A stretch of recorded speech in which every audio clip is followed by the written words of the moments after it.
여러분 안녕하십니까. 밀리터리 사이언스의 신박한 만남, 진짜 전문가들이 펼치는 끝장 토크쇼 게임 MSG. 오늘의 주제는 어떤 것인지 시청자분들의 의견을 모았습니다. 이번에는 그 시청자 의견을 모아서 흥미로운 주제를 준비했는데 어떤 내용일지 살펴보도록 하겠습니다. 함께 보시죠. 네, 역사 속으로 사라진 비운의 무기. 정말 시대를 앞서간 그런 무기들이 있어요. 그런데 때를 잘못 만났거나 뭐 비용이 너무 많이 들었거나 하여튼 여러 가지 이유로 해서 결국 실전 배치가 안 된다든지 이렇게 활용이 못된 그런 무기들이 적지가 않습니다. 우리가 사업을 할 때도 보면 사업 아이디어가 너무 앞서가면 실패하는 경우가 많죠. 네, 네. 그렇죠. 음악도 마찬가지고. 네, 맞습니다. 실전에 투입은 안 됐지만은 뭔가 역사성이 있다거나 아니면은 앞으로 나올 무기들의 어떤 바탕이 됐다?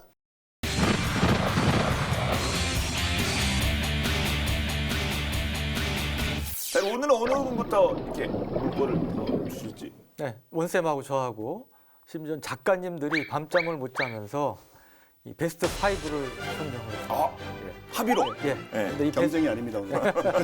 예. 오랜만에 이 화합하는 모습입니다. 예.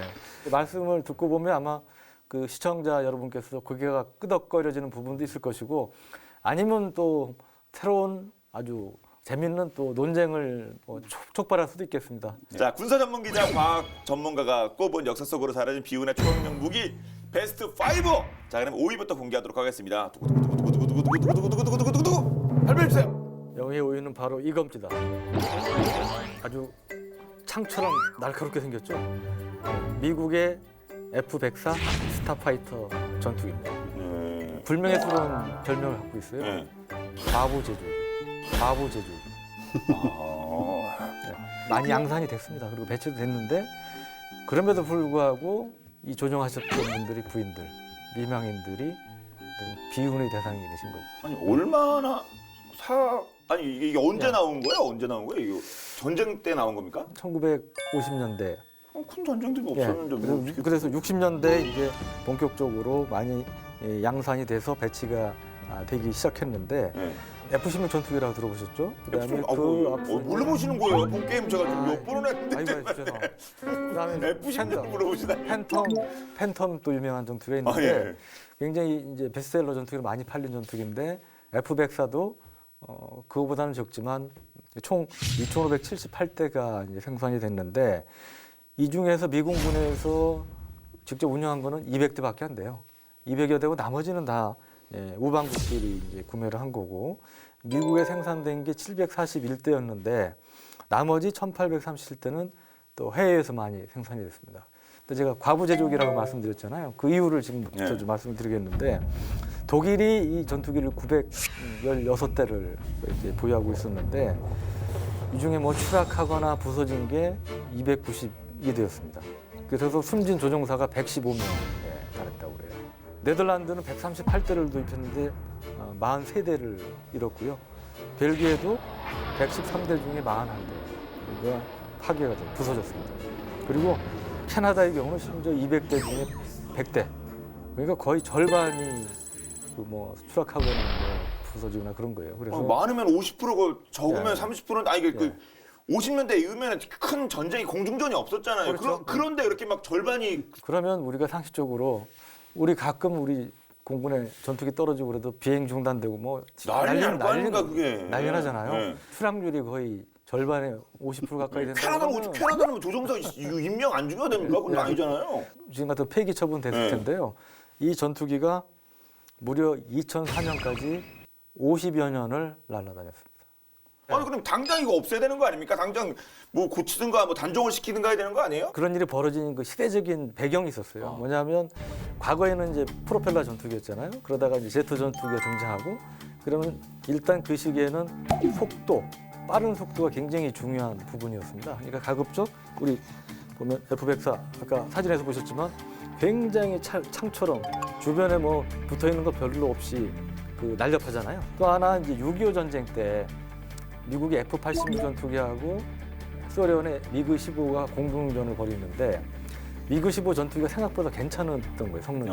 그때 미국도 자극을 받아가지고 신형 전투기를 개발한 게 이제 F-104 스타파이터였던 거고요. 그래서 가볍고 빠른 게 최고다. 근데 진짜 얼마나 빠르면 그런 위험이라든가 그런 뭐 인명 손실을 감수하면서까지 이게 계속 이게 운영이 됐을까요? 세계 최초로 마하 2를 마이. 마하 2면 이제 시속으로 따지면 2,500km 되거든요. 그러니까 시속 2,500km를 내는 그런 비행기였고 그냥 보시다시피 되게 빠르게 보이지만 또 되게 불안정하게 생기기도 했죠. 뭔가 좀 진짜 많이 안 달려 있고 그런 속도 위주로 이제 짧고 얇은 날개를 또 주위를 붙여가지고 설계를 한 거고요. 팀 내에서도 이거 이렇게 만들어도 되냐라는 반발이 있었고 그래서 이제 속도를 내다가 떨어지는 경우가 굉장히 많았던 거고요. 근데 이제 유 기자님 말씀하신 것처럼 속도가 너무 중요하다는 때라 일단 뭐 다른 건 뭐 다 희생하더라도 마하 2라는 속도를 이룰 수 없다. 이런 관점에서 운영이 됐던 거고 일단 또 가격도 저렴해요. 가격도 저렴하고 여러 가지로 이제 양산하기 굉장히 좋은. 거의 다 싼 것까지 영향을 미쳤어요? 아 그렇죠. 사실 이게 원래 비싼 너무 이게 물건들이니까. 진짜 전투에 이겨야 되고 진짜 조종사들의 생명이 그래서 나중에 이제 처음에는 J65라는 엔진이었는데 성능이 별로 안 좋았는데도 이제 구조 때문에 그 단순한 구조 때문에 굉장히 빠른 속도를 낼 수 있었고 나중에 J79라는 엔진으로 이제 업그레이드를 해요. 그런 다음에는 이제 마하 2를 거뜬하게 내는 전투기가 된 거고 그 다음에 발칸포 20mm 발칸포가 붙어 있어요. 그래서 폭장 약간 폭탄을 설치하고 뭐 이런 식의 건 잘 못해요. 이게 빨라야 되고 가벼워야 되기 때문에. 근데 기관총을 무기 받아서- 장착도 어렵고요. 네, 장착 어렵죠. 아까 사진을 보셨잖아요. 동체와 날개에는 별로 달리는 게 없어요. 전투기인데 필요한 걸 못 달면 기관총 무슨 뭐 2차 대전부터 덩케르트하네요 지금. 이제. 빨리 적을 쫓아서 기관총을 쏘자. 네. 이런 개념의 이제 전투기였던 거죠. 2,000대 가까이 생산이 됐는데 그 중에 미국에서는 200대만 운영했다고 그러는데 미국이 만든 걸 거 아니에요. 그렇죠. 근데 네. 이거 솔직히 상도덕상이라고 해도 이런 건 좀 가부 제조기는 부정적인 평가만 말씀드렸는데 사실 이 전투기 굉장히 좋은 평가도 있었어요. 빠르다고요? 싸고 인류 최후의 유인 전투기가 될 거다. F-35에 나왔던 얘기 아니에요? 근데 대단한 착각이긴 한데. 이미 몇십 년 전에 F-35가 듣는 얘기를 이 전투기가 들었단 말이죠. 네. 그런데 막상 이제 1958년부터 이제 운용에 들어갔는데 F-104A형 이 경우 153대가 양산이 됐는데 55대가 이제 또 추락을 했어요. 3분의 1. 좀 심해요. 그래서 뭐 이제 엔진 문제로 해서 전 기체가 이제 비행 중단되는 이런 조치가 취해지기도 하고 그때 하여튼 뭐 계속 개량은 됐습니다. 사고 많이 났으니까 개량을 안 할 수가 없었겠죠. 그래서 F-104C, 뭐 F-104G 뭐 해가지고 77대, 60대 뭐 이렇게 도입되다가 이제 도입이 중단됐고 그 뒤에 미국에서는 이제 주방위군, 우리에게는 예비군 비슷한데 로 이제 그 전환이 됐습니다. 일선에서 이제 투역하는 이제 그런 상황이고요. 한국은 어때 이거? 한국에 이게 좀 이게 들어왔나요? 이게 우리가 좀 운이 좋았던 게요. F-104가 못 들어왔어요. 웬만한 우방구에 다 들어갔는데 안 들어온 게 아니라 못 들어왔어요? 뭐 이러저런 고맙게. 상황 때문에 아마 그 뭐 어려웠을 것 같아요. 네. 58년이라는 이 시대는 약간. 네. 그러다가 이제 팬텀, F4 팬텀, 우리 팬텀은 다 알잖아요. F4 팬텀이 주력으로 들어오면서 F104가 들어올 뭐 기회가 없었고 그래서 우리나라에서는 어떤 데미지도 이제 입은 바가 없죠. 다행입니다. 근데 세상 어떻게 거의 3분의 1에서 반이 사고로 이게 추락하는 아니 이건 비운의 전투기 이 정도 사고율이면은 저 예. 로켓 사고율에 버금가는 우주 발사 우주 발사체 사고. 좋은 점만 이렇게 부각이 돼서 잘 운영이 됐으면 좀 어떻게 좀 뭐 전투기 구도가 좀 바뀌었을까요 역사가? 뭐 소위 얘기 역사가 바뀔 정도로 큰 역할을 하기는 힘들었을 것으로 예상을 합니다. 예. 이게 만약에 속도도 빠르고 안정성도 좋고 뭐 선회력도 좋고 모든 걸 다 가졌으면 그냥 미래 전투기가 나온 거죠. 뭐 F-16이나 뭐 그런 게 미리 나온다는 생각이니까 그런 일은 일어날 수가 없었던 거고 한계였던 것 같아요 당시에. 5등이 아주 좋긴 했습니다. 이 비행기가 실제 운영되는 연습기도 아니고 실험기도 아니고 실제 운영된 비행기가 캐나다에서는 50%가 사고로 추락했답니다. 이야 놀랍네요. 자 그럼 이제 4위로 넘어가도록 하죠. 두구두구두구두구두구두구두구두구 4위는 제가 뭘까? 보여드릴게요. 예. 일본의 I-400 잠수함인데 얘가 항공모함입니다. 잠수 항공모함.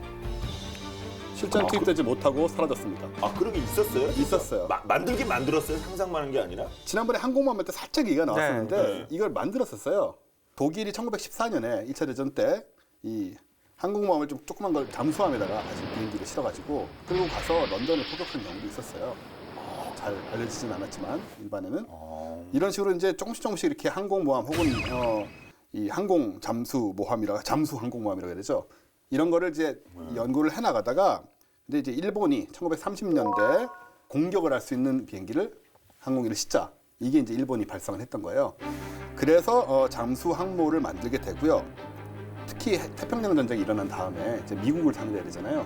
그래서 미국 서해안, LA나 이런 데들 그런 데들로 가서 이제 이걸 공습을 함으로써 좀 뭔가 혼란을 유발시키자. 사실 뭐 큰 데미지를 입힐 수는 없었을지 몰라도 LA 해안에 일본 전투기가 뜬다고만 생각을 해도 근데 기관총 기총소나만 하도 진짜 발칵 뛰 굉장히 무서운 본토인데. 게다가 잠수함으로 숨어서 갑자기 나타나가지고 이제 하는 거니까 이제 심리적인 타격을 주자.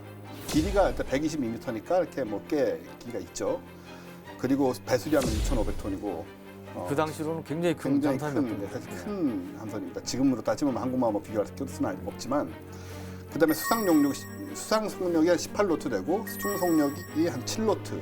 어뢰 20발에 공격기는 3대, 단 3대가 탑재되어 있습니다. 아까 LA를 공격을 하든가 파나마를 운하를 공격을 하든가 아니면 뭐 대서양으로해서 뉴욕까지 공격할 수 있지 않겠느냐 이런 전망도 들었었고 하지만 1942년에 만들어지던 기차다 보니까 뭐 기술적인 한계가 굉장히 많았어요. 어디다 비행기를 넣어놨다가 어떻게 발진시킬 거냐는 문제가 있잖아요. 잠수함이니까. 그래서 이걸 이제 고민을 하다가 어떻게 했냐면 잠수함 안에는 공간이 없으니까 안에 이제 사람들이 있는 데다 넣을 수는 없잖아요. 그래서 이 내압 선체라고 왜 그 잠수함 이제 몸통 같이 생긴 이제 부분들이 길다란 부분들 있죠. 요거 이제 2개를 붙여요. 이렇게 가로로 2개를 이렇게 붙여가지고 요 가운데 사이에다 경납고를 만들었어요. 여기에 전투기 3대를 이렇게 집어넣는 거죠. 아 가운데다가 그렇게요. 이렇게 해가지고 사실 뚱뚱한 잠수함이 된 거고 여기에만 쓸 수 있는 건 날개를 아주 극단적으로 접을 수 있는 작은 전투기를 만들어가지고 여기에 따로 맞춤형으로.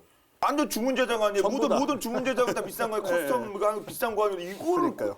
대단하긴 하네요. 네. 당시 이제 미국을 공격하려는 그 의지가 얼마나 강했나 알 수 있는 거고 이걸 이제 M6A 세이란이라는 그 전투기를 이걸로 창조를 했던 거고요. 얘는 한 폭탄 한 800kg 실을 수 있고 800kg 정도 실을 수 있고 이렇게 이제 경납고에 보관을 하다가 발진할 때 이렇게 날개를 펴가지고 이렇게 캐터펄트 쏴주는 항공모함처럼 그런 걸로 쏘는 거였는데 문제는 돌아올 때잖아요. 지금 가판이 없다시피 하기 때문에 돌아오려면 이제 수상으로 일단 착륙을 시킨 다음에 크레인으로 들어서 여기다 다시 옮기는 거니까 그걸 좀 하는 게 굉장히 번거로웠죠. 네, 수령량 비행기처럼 네, 이제 뭐 네, 하이드로포일 그런 형태로 이제 돼 있고요. 그런 식으로 했으니까 이게 너무 시간이 걸리고 위험하게 되니까 돌아올 때 이걸 이제 어떻게 해결을 해야 되냐라고 이제 질문을 하면 당시 일본군의 분위기란 건 열심히 훈련한다. 그게 방법이었어요. 빨리 할 수 있도록 열심히 잘한다. 그럼 한국과 일본의 별 차이가 없네요. 지금도 하면 된다라는 생각으로 그냥 했던 저희도 것이고. 이제 참호 작업하는데 나무를 베서 하잖아요. 근데 못이 나갔어요. 이렇게 이가 톱이. 그래서 어떻게 했으면 그 못이 나가서 못점이라 그톱좀 새 거를 그런 게 어딨냐 그냥 갖고 하면 왜 시간이 안 된다.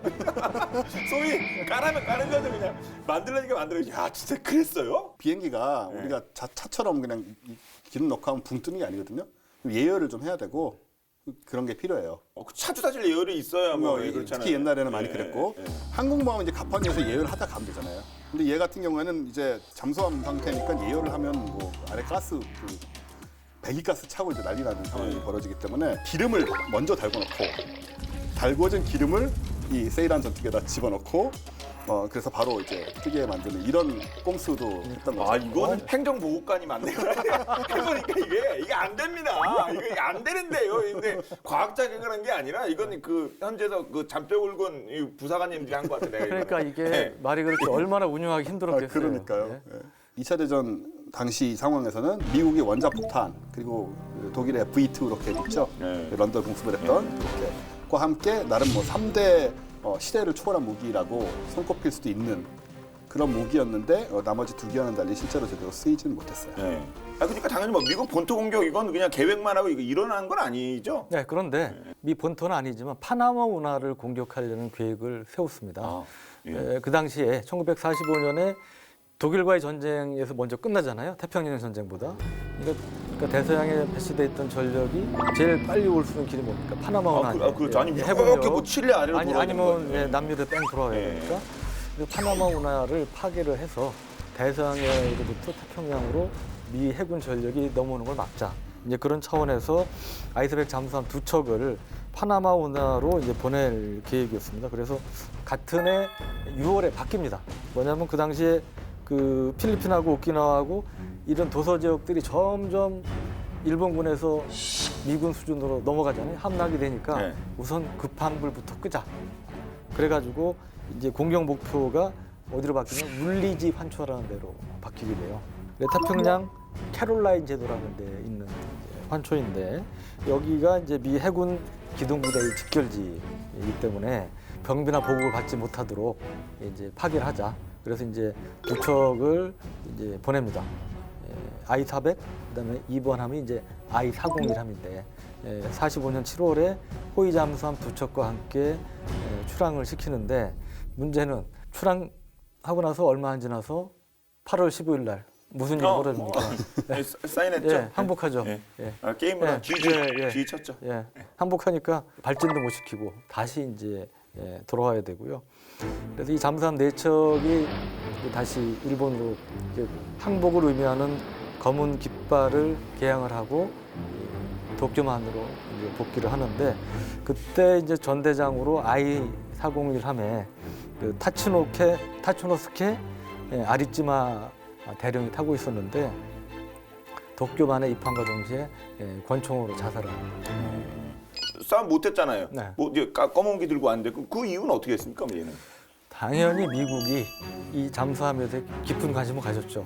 독일 패망한 다음에도 미국이 그 독일의 V1, V2 그 순항 미사일의 원조, 탄도 미사일의 원조 그 실물들하고 과학자들 데려와서 활용하지 않았습니까?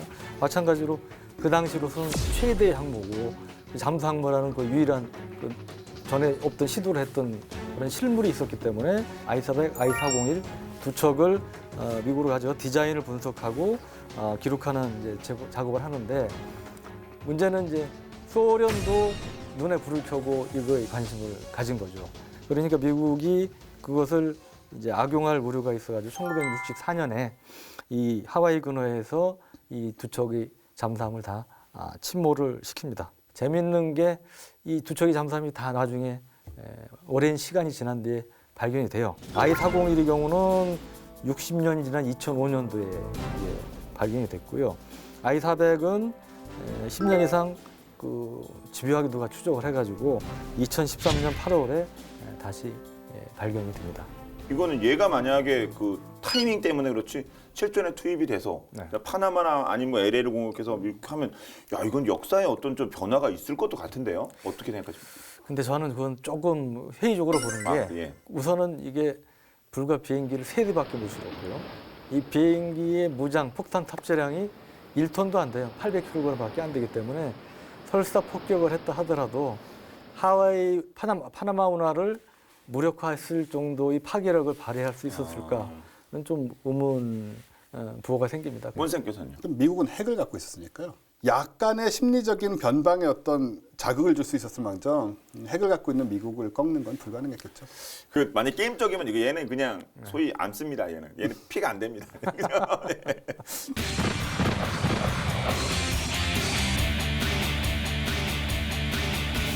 다음 순위가 이제 궁금해지는데 가면 가서 올라가니까 이제 3위 역시 두구두구두구두구두구두구두구두구두구 3위는 이거 여기서 많이 보던 것 같죠? B2 그거 아니에요? 요즘 네, 뉴스에 예, 나오는 예, 예. 그거 비트셀트 폭격기 아주 흡사인데요.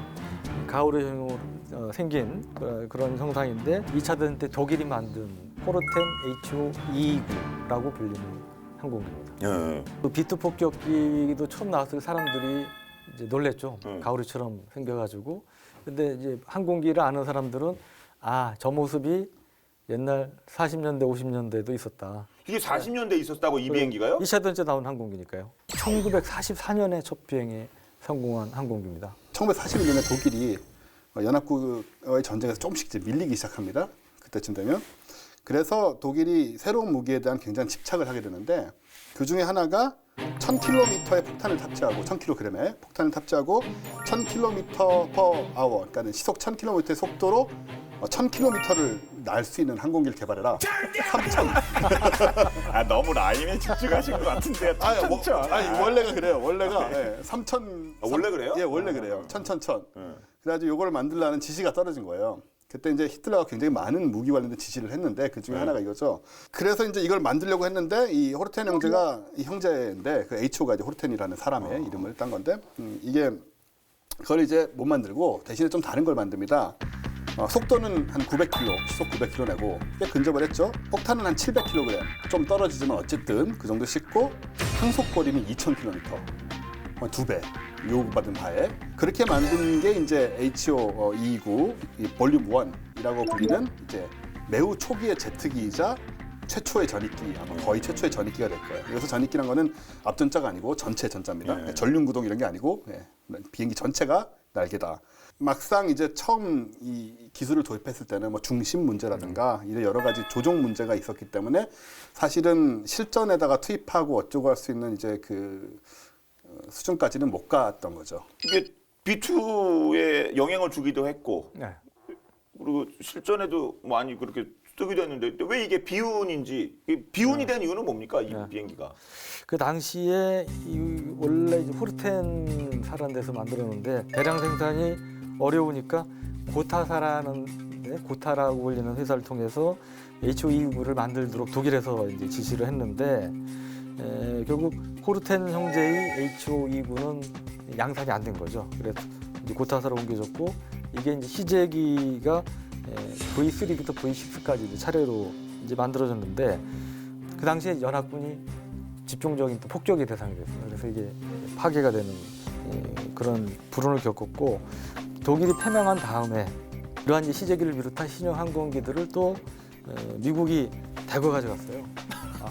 또요? 예, 그러니까 뭐 V1, V2에서 미국 자기들 뭐 신기술에 도움 될 수 있는 거는 뭐 웬만하면 다 그냥 긁어 간 거죠. 요즘은 미국의 그 군사 과학 그 기술 능력이 넘사벽이잖아요. 솔직히 네. 다른 얘기인데 이 세대는 영어는 뭐, 와 우리 장비고 뭐 장비 빨라 이런 건 아니었는데 네. 진짜 그렇게 독일에서 일본에서 핵심기술 가져온 게 진짜 그 영향 미쳤나 본데요. 네, 기술 플러스 과학자, 네, 그러니까요. 과학자까지 다 들고 갔죠. 네. 이 전익기로 이렇게 되는 게 여러 가지 뭐 불편한 게 역시 뭐 스텔스 기능 뭐 이런 게 이게 영향이 있을까요? 왜 전익기? 이때는 스텔스기를 만들려는 건 아니었어요. 항속 거리를 늘리고 잘 나는 그 연같이 그런 항공기를 만들려고 했던 건데 사실 그때 이제 비슷한 이유로 독일뿐만 아니고 뭐 미국, 소련 등등의 세계에서 개발을 하고 있었어요. 전익기를. 근데 이제 우연히 발견하는 거죠. 스텔스 기능은. 미국 같은 경우에는 미국에서 이제 폭격기 개발하고 있던 YB-49라는 게 있거든요. 이걸 이제 실험을 하는데 자꾸 레이더에서 사라지는 거예요. 그래서 왜 없어지냐, 레이더 문제냐, 뭐 이런 식으로 생각을 하다가 결국에 나중에 깨닫게 된 것이 이게 지금 스텔스 효과를 내고 있구나라는 거였어요.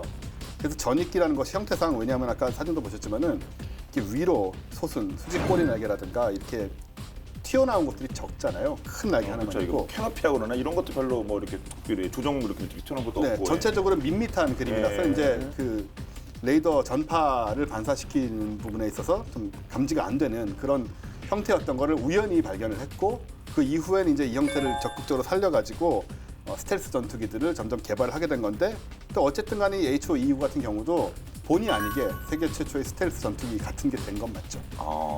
YB-40기라고 과거에 미국에서 만든 게 있었는데 이게 그대로 제대로 활용이 못 돼요. 그 이유 중에 하나가 이게 일단 뜨는 데는 좋지만 정밀한 조종이 굉장히 힘듭니다. 그 B2 스텔스 폭격기가 가능해진 이유 중에 하나가 이 플라이 바이 와이라고 컴퓨터를 활용한 조종 시스템이 도입됨으로써 인간의 능력을 벗어나는 어려운 상황에서 컴퓨터로도 조종이 가능한 그런 상황이 됐기 때문에 이 B2 스텔스 폭격기가 실현이 가능해진 면이 있어요. 어쩌면 이 비행기가 실전에 투입이 더 큰 역할을 하면 독일이 패망하지 않고가 아니라 독일 패망도 막고 뭐 이럴 정도의 어떤 역사의 변화를 줄 정도의 그런 기종이 될 수 있을까 이게? 제대로 활용이 됐다면 여러 가지 구체적인 전투라든지 이런 쪽에서는 어느 정도 역할을 할 수 있었으리라고 생각은 됩니다. 네. 쌤은 어떻게 생각해요? 이때가 이제 그 나치의 비밀 무기들을 연구한 분들을 보면 이런 말을 하긴 해요. 한 6개월만 더 견뎠더라면 나치가 이겼을 것이다라는 말을 하기도 하는데 사실은 이것보다는 핵이죠. 나치가 더 살아남으면서 핵을 만들려고 버텼다면 미국이 먼저 핵을 만들어서 베를린에 핵이 떨어졌을 수가 있어요. 만약에 유럽에 핵을 떨어뜨렸다면 미국이 그 이후의 역사는 굉장히 이상한 형태로 바뀌었을 거예요. 이기긴 했겠지만 미국이. 생각을 해보십시오. 지금 일본의 나가사키나 히로시마 같은 어떻게 보면 미국이나 유럽 문명에서 너무나 먼 곳이잖아요. 그런데 떨어뜨린 것도 이렇게 역사적인 어떤 후유증이 있는데 유럽의 한가운데 떨어뜨렸다면 어떤 후유증이 있었을까? 그런 식의 상상을 오히려 하게 돼요. 그래서 이 기체 HO29 같은 기체하고는 별개로 그때 전쟁이 끝난 것이 어쨌든 잘 된 거다.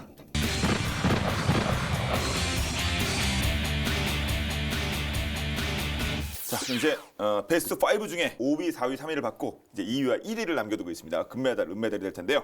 자, 어떤 사인도 나올지 기대가 되는데 역사 속으로 사라진 비운의 초강력 무기 2위는 뭡니까?